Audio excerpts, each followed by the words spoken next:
Hindi pa tapos ang laban para kay dating Pangulong Rodrigo Duterte. Muling hihilingin ng kanyang abogado sa ICC ang pansamantala niyang paglaya. At live mula sa The Hague, Netherlands, nasa frontline ng balitang yan si News 5 anchor Ruth Cabal.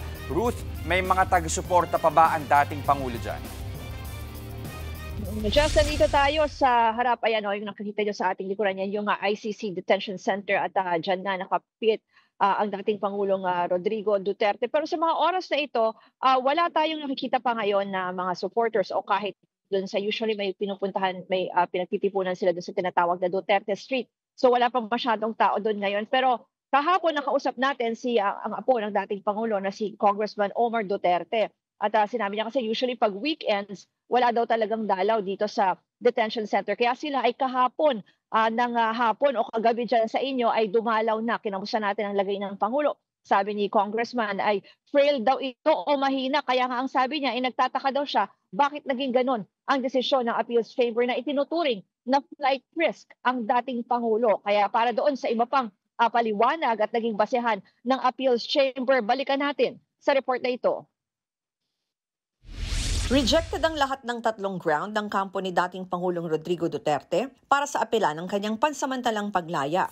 Ayon sa International Criminal Court Appeals Chamber, kapag pinalaya, baka hindi na bumalik si Duterte. Baka takutin niya rin daw ang mga testigo sa kanyang kasong crimes against humanity, kaugnay ng madugong drug war. Hindi rin daw matitiyak ng bansang tatanggap kay Duterte na hindi siya makakatakas. Pati ang humanitarian reason, hindi bumenta sa ICC. Hindi raw masasabing mahina na si Duterte dahil mismong ang pamilya niya ang nagsabing he is doing well. Ang desisyong yan, kinalungkot ng Duterte supporters. Our former president is old. He's already 80 years old, so it's just sad I feel about that this path right now, the total darkness of his soul is really hard. Kung merong mga naiyak, the third round of appeal is rejected. nagbunyi naman ang mga namatayan dahil sa madugong drug war. Advance Christmas din para sa amin. At totoong may magpapasko sa The Hague, si Duterte yon. Yes. Pagkatapos ng announcement ng ICC, binisita si Duterte ng kanyang apo. Hindi na raw nila pinag-usapan ang tungkol sa pagbasura ng kanilang apela. Kamusta po ang lagay ng frail na talaga yan siya, 80 years old. Paano na masabi na high risk siya na tao, tapos flight risk. Kung tayo mismo sa upuan, kailangan tulungan pa namin. Ang pamilya Duterte tanggap naman daw ang desisyon, pero hindi pa tapos ang laban. Patuloy ang kanilang suporta sa dating Pangulo. Sa kabila niyan, ayon sa Defense Counsel ni Duterte na si Attorney Nicholas Kaufman, muli silang hihiling sa ICC na palayain si Duterte. Hihintayin lang daw nila ang resulta ng medical evaluation ng 80-year-old na dating Pangulo sa susunod na buwan. Giit ni Kaufman sa edad at kondisyon ni Duterte, hindi na siya maituturing na banta sa mga testigo. Para naman kay ICC Assistant to Counsel Cristina Conti, final na ang ICC decision kaugnay ng interim release. Parang Supreme Court na raw yan. Patunay na walang VIP treatment sa ICC.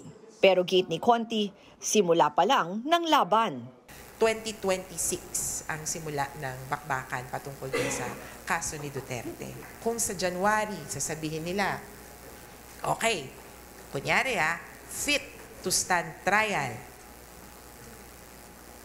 isiset na nila yung confirmation of charges hearing. February, posibleng mag-resume or ma-reschedule yung confirmation of charges.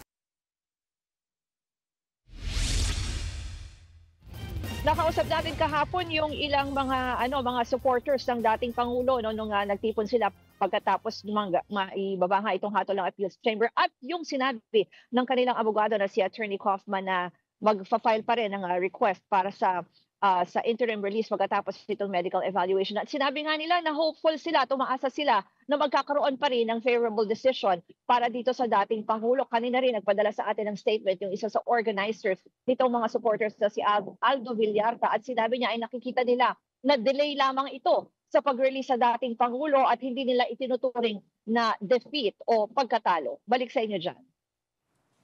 Maraming salamat, News 5 anchor Ruth Cabal, live mula sa The Hague, Netherlands. Mga kapatid, Jess De Los Santos po ang inyong kasangga sa paghahatid ng balita para sa may alam at may pakialam. Para sa tuloy-tuloy na makabuluhang balitaan, mag-follow at mag-subscribe na sa social media pages ng News 5.